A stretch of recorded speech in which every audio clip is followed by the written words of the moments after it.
जय Hind everyone.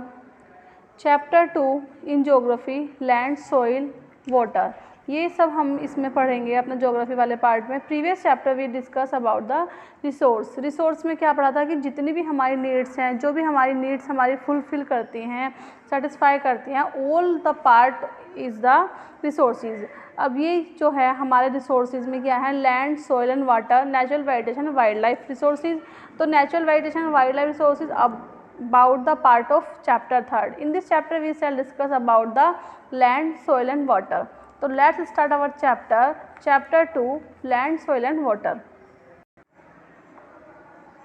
First is land. तो हमारे जो 100% का 70% is water and 30% is land. Land is the among the most important part of natural resources.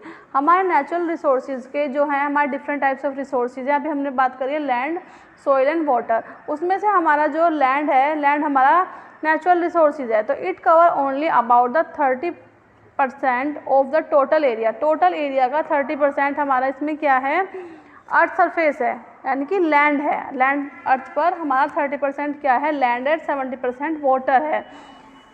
And all parts of the small percentage are not habitable. लेकिन जो हमारा 30% है कि 30 का 30% हमारा it not the habitable place, यानी कि हमारे रहने के लिए वो नहीं है। क्यों नहीं है? क्योंकि उसमें कुछ हमारे डेंस एरियाज़ जो हैं, तो वहाँ पर हम नहीं रह सकते। कुछ हमारा जो नॉर्थ पोल और साउथ पोल वाला है, जहाँ पे सारा फ्रीजी होता है, वहाँ पे नहीं रह सकते। कि जो जहाँ पर ये हमारे सारा डेजर्ट है, जहाँ पर डेंस एरियाज़ होते हैं, तो it is not a suitable for living, रहने के लिए हैबिटेबल नहीं है।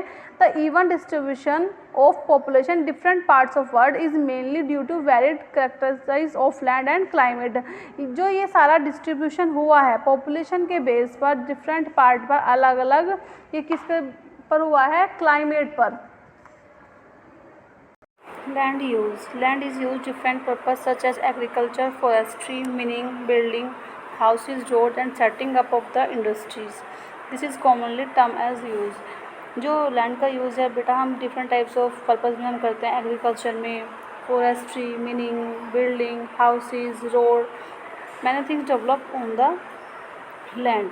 तो this is commonly land is used in many purpose. Do you know 90% of the world population occupies only 30% of land area. The remaining 70% land is either sparsely polluted or uninhabited। यानी कि जो अर्थ का हमारा 30% land का part है, उसमें से 1/3 part ही आपका हैबिटेबल है, मतलब रहने वाला प्लेस है इसमें। क्योंकि उसमें भी हमने बात करी थी, कुछ सारा डेजर्ट वाला का जो डेंस एरिया रहते हैं, वहाँ पर नहीं रह सकते, तो it is not a habitable. और आपको हमें पता है कि जो हमारा लैंड एरिया है वो हमारी अनलिमिटेड जो हमारी नीड्स हैं उसको फिलफिल करता है। इसमें अब हम पढ़ेंगे फैक्टर के बारे में। Commonly properties resources land can also be divided basic of private land and the community land. Private land जो है आपका, इसमें प्राइवेट लैंड जो है, land is owned by individual, whereas community is owned by the community for common use like collection of fodder, fruits, nuts and medical herbs। तो private land जो है individually किसी भी पर्सन का हो सकता है, वो उसकी प्रॉपर्टी हो सकती है, लेकिन जैसे उसमें क्या है, और कम्युनिटी लैंड जो है उसमें वो सभी के पर्पज़ से होता है। कंट्री में जितने भी, उसमें इंडिविजुअल नहीं होता, it is not individual. This land is for common use like recreation, medical facilities, shopping centre. तो it is a part of community land.